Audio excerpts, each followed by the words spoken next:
Hey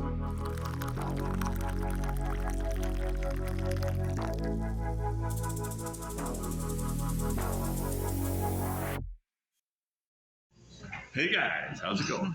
So, we are here at Mikel's coffee shop, and we are in the heart of McMaster University, and we're going to sit and have some coffee. Actually, believe it or not, I'm going to have something a little different today.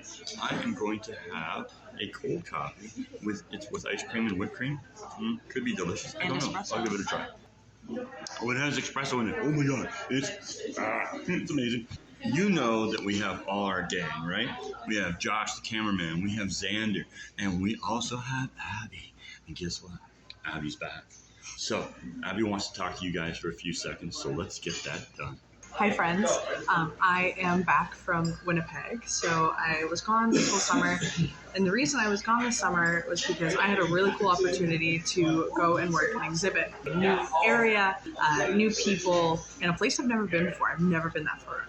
So I had gone to Winnipeg, and it was a pretty cool and rewarding experience. And the reason I say that is because just outside of Winnipeg, about an hour outside of it, there is the snake dens of Manitoba, okay? And the snake dens is when all of the snakes come out for the winter time. They come out in the spring and they start mating. So that's when you see a bunch of garter snakes get up together. They're bunched up into a bunch of little balls. I'm super excited to be back for you on the channel. You'll see a lot more of me. We're going to be doing a lot more cool and interesting stuff, and I can't wait for you guys to see what we have in store today. Guys, we are here at Mikel's talking to Lauren, and Lauren is one of the people that works here. And could you tell me a little bit of the history of Mikel's, please? It's a Greek-run franchise. It is my second shift. This is your second shift? Yeah, so they just threw you in the frying pan. Yeah. Oh, beautiful. I talked to my boss about more of the history of Mikel's. Or Mom. No. Come on over here. Come on over here, Mom. So all it is, I just want to know a little bit about how you got started in the coffee shop and how long the coffee shop's been here and exactly where the coffee shop is. It's just 3 years back. 3 years They back? started the business. All right. And just joined them. All right. And what's the address here itself? I know. Oh, okay. We'll pull it up. Well, we'll pull it up. We don't mind. We'll pull it up. Come on, running back. We're running back. Okay. And then we're going to talk to this other young lady here. And what's your name? My name's Jamie. Jamie, how are you doing? So you're going to school, I take it, right now, right? Yes. Jamie, what are you taking in school? I'm in nursing. Nursing, excellent. So you actually want to save lives and stuff like that. Have you lived in Ontario all your life? I have. Beautiful. So you've been educated and stuff like that and learned stuff. Now, could you do me a favor and try to name 3 native snakes of Ontario? 3 native snakes? Snakes of Ontario. I know, eh? Oh my gosh. A gardener snake? A gardener snake? A rattlesnake? A rattlesnake? I don't know very many snakes. That's okay. Do you know what? The average person can name 2, and the average science teacher in the classroom can name 2. Oh wow. So Yeah. as smart as a science teacher. Yeah. Isn't that crazy? That is crazy. Yeah. The thing is, we actually have 17 different types of snakes, and that's what Snakes and Coffee is all about, is trying to make it so that people understand that we are losing our own animals. Gentlemen here that are going to answer some questions. Now, sir, what is your name? Luca. What do we have over here? Atticus. I love that name. That's a cool name. And James. Now, here's my question. You have been living in Ontario all your life? Yes, beautiful. And you went to school and got all educated, right? Now, can you name me 3 native snakes of Ontario? Go. Garden snake. It's actually garter, so that's okay. That's fine. That's 1. Milk snake. Milk snake, 2. Beautiful. It's all up to you, James. Jeez. To be honest, I don't know. You don't know? Mississauga Rattler, yes. Everybody from Mississauga tries to take it over. That's right. No problem. Between the 3 of you, you guys did that excellent. That's beautiful. Because the average person can name 2, and the average science teacher in the classroom can name 2. Yeah. We have 17. So how was your sandwich, Paul? It was great. I love a good egg salad sandwich, and there's nothing better sometimes than that. That's exactly what it was. On the croissant, it's delicious. So I can't complain. Now we're excited for our next journey, which is the aquarium. Oh my god. It is Big CN Power. We are about as middle of everything that you can possibly get. Toronto is so big, right? You know, you live in little tiny Hamilton and lots of smog and that. You come to Toronto and it's amazing. And we are going to be going to the aquarium to meet, of course, my man, the Zander man.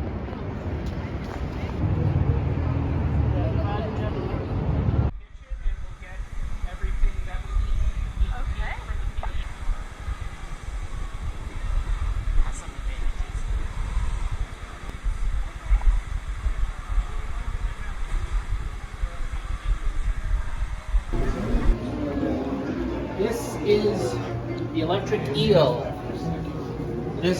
Her name is Jerry, and I love her. Hello, Jerry. If Zander loves you, we love you too, buddy. All right. In the wild, she is basically at the very tippity top of the food chain. Anything that gets near her is going to have to deal with between 600 to 1,000 volts. A power outlet only produces about 200, so that is enough to stun or kill a human, knock over a cow or a horse. I've heard some people say it can even do damage to an elephant. They've never tried it, which is a good thing. And here is probably one of the more interesting things about it. You would think a fish does not need air, but this is not true. The electric eel does actually need air. And what are those holes at the top of her head? Those are sensory organs. So those two little dots by her nostrils are her eyes. She is extremely nearsighted. Basically, her way of seeing around obstacles is to bump into things. But very similar to a shark, you've heard the thing sharks have a sixth sense. Theirs is basically the exact same thing. It can sense electrical currents. Okay. So the blue gloves aren't the safety part. They're just leak-proof. These are approved up to 1,000 volts. I need to wear these to keep myself safe from the eel. Without those, I don't allow anybody to go up on the platform or work with her without any sort of glove or protection. We're very strict here on our safety and her safety. I don't want anybody thinking that I'm keeping a dangerous animal here. She is extremely sweet, but she deserves my respect and my caution. And he's actually doing these testing to see where he's getting the food. Right? He's testing him to see if he'll actually understand that if he does the right thing, he gets a reward. But only if he does the right thing. Well, we were just where that big giant octopus is, and they also had some tube with colors on it, some really is. training for him as well. Yeah. So I don't, it was more of a training. Oh, there's training too. Yeah, but look at this. This is cool. Come through the loop. Come on, Jerry.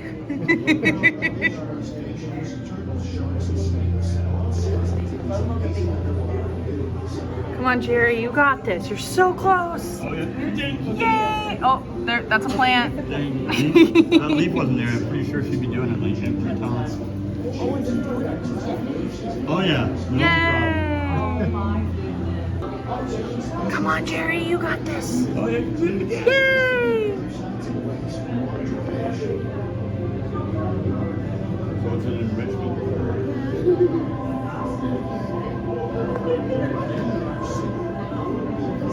So your name is Kennedy, and my last name is Kennedy. So Kennedy means Kennedy. That's very nice. Now, what is your position here at the aquarium? So I'm the marketing and communications coordinator. So I do all of our social media. I help update our website and our newsletters. I help with any sort of marketing campaigns and partnerships. Kind of have a long list. No, I follow your socials. You do an excellent job. Thank you. You're welcome. See, look, social person meets social I run person. our socials. Yeah, so yeah, absolutely. Well, that's great. I'm so appreciative of the fact that you guys are allowing us to do this today. I know that that's a little bit of a special step. We are a small YouTube channel that's hopefully going to grow, but we also are very big about educating. You guys are big on educating about our oceans and our wetlands and all that kind of stuff.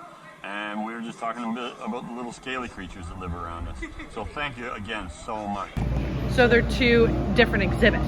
Two completely different exhibits. So right here we have the freshwater African cichlids tank, and up above we have the saltwater reef tank that we would keep.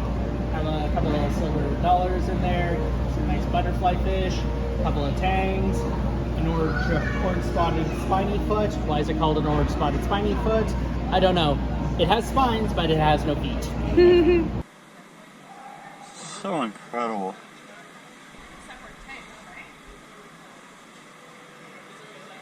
Oh my gosh.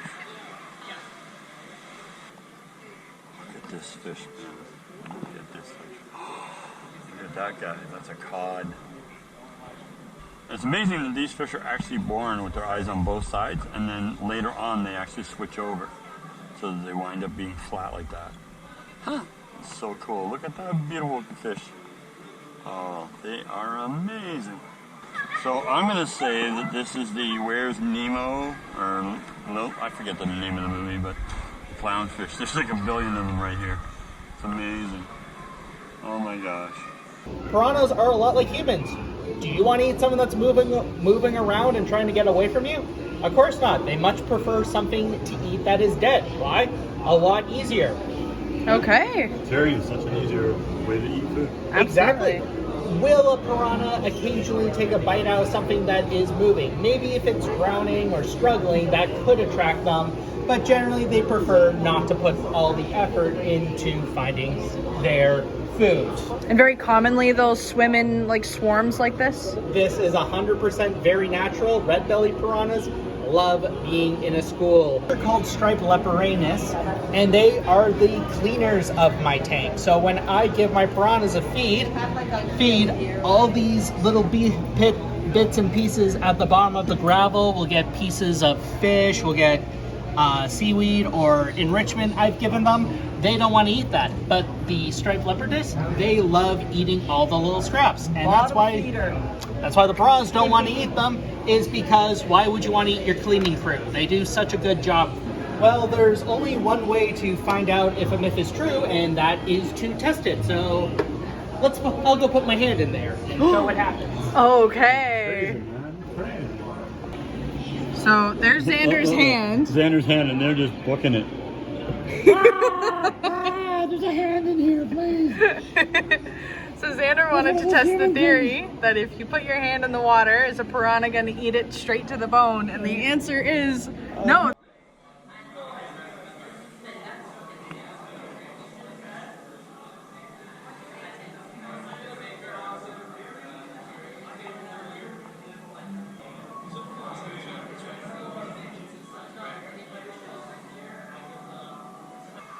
You can tell when they're getting old to get that hump on them, right? Look at this guy, he's gorgeous. Oh, Mr. Musky. I have 6 of them in there. I have 4 orange spotted river rays and 2 white blotched river rays. Their names are Miss A, Miss E, Miss O, and Miss U. And my juveniles are Machi, and I have Blotchy hiding somewhere around here. Now, they're called Stingrays because they do indeed sting. Let me see if I can get... So, they have a barb. I'll show you one a bit later. I collect them. Gets about that big. It's at the very base end of their tail.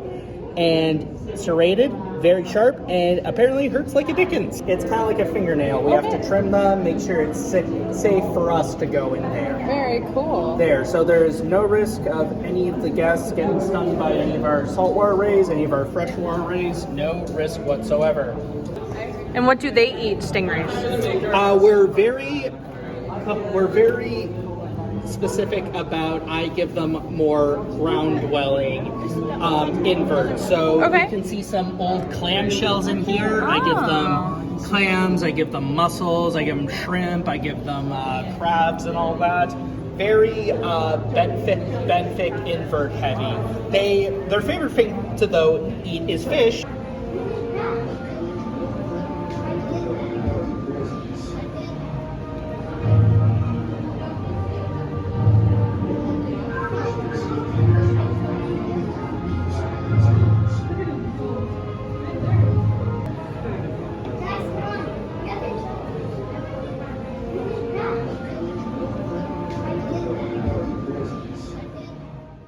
Yeah, what did you learn today?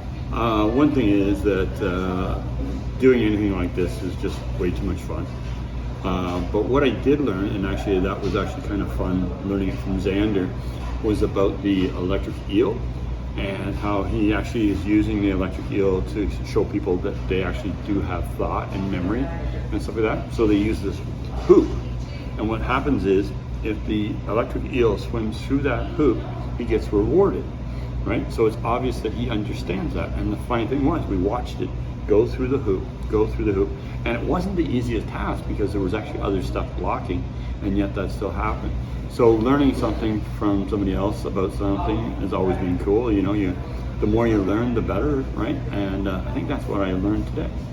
The coolest thing I learned today was that there is a freshwater stingray.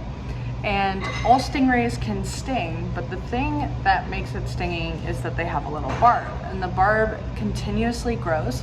Zander wasn't really sure when I asked him what it's made of, but because they trim it, I'm assuming it's made out of keratin. Yeah! Nails and hair are made of keratin, turtle shells are coated with keratin, all that kind of stuff. So I think because it grows, it must be made of keratin. So that was really interesting. All stingrays have those stingers, but they trim them, which is why you can pet stingrays when you go to zoos and other facilities where you can touch and interact with some of the stingrays. So I thought that was really cool. I thought octopus had more than 2 eyes, and we met a giant octopus today. That was not filmed. We couldn't film all of Ripley's aquarium, or else that would be a whole 24-hour long video. So we just finished up at Ripley's Aquarium, Canada. How do you feel, Paul? I am beside myself. It was so nice. They were so hospitable to us, I can't believe it. And then hanging out with Zander's always the coolest thing. I love my bud, right? So, and hanging out with you, like, isn't more. And you know what? The thing was, listening to you and Zander talking to each other and you taking in that information, that was amazing. For me, that's the kind of stuff that I really love. I watch people grow and they learn about the animals and they get bigger and better with that kind of situation. And I learned about stuff too that, you know, I was just amazed, right? Absolutely. So it's so much fun. And I appreciate everything that Ripley's Canada did for us. You guys were smoked, man. You were smoked. We learned so many different things. Some things I didn't even know. Like, I learned lots of stuff today. So thanks again, guys. Thanks so much. Thumb up. Big thumbs up. Subscribe, because our channel will get bigger and we can do more and bigger, better things. And then also you can use the bell for notification. What is a possibility for us? We're always wanting to go to new places, explore new things, and learn new things, because you have to remember that education is a superpower. And if you see something, send us a picture. We'd love to do that. People sometimes want to send us pictures to identify stuff. Please send it to us. We'll do that as well. If you find a snake, send us a picture. We'll ID it. And if we don't know, who knows? We might even discover a whole new species.